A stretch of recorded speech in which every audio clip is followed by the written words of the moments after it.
Ito, Mark. Na may kulang na mineral o nutrisyon sa ating katawan. Ha? Yung ganyang katawan mo, kulang pa sa mineral at nutrition. Walang gold eh. Gold na mineral. Kung ano yan, ito panurin natin.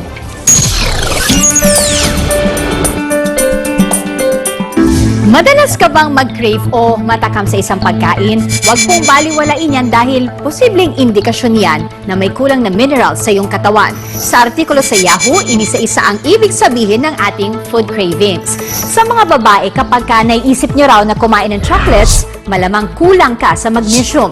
Madalas daw mangyayari yan kapag ka malapit na tayong magkaroon. Importante po ang magnesium sa ating bone development at pati na sa regulasyon ng ating blood pressure.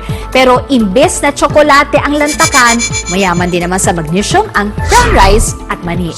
At kapag ka gusto nyo naman yung mga matatamis, gaya halimbawa ng candy, baka naman kulang kayo sa chromium. Yan po yung mineral na ginagamit ng katawan para magkaroon tayo ng energy. Pero sa halip na mag-candy, pwede naman kayong Be sure to come back. News 5 everywhere. Copyright 2015.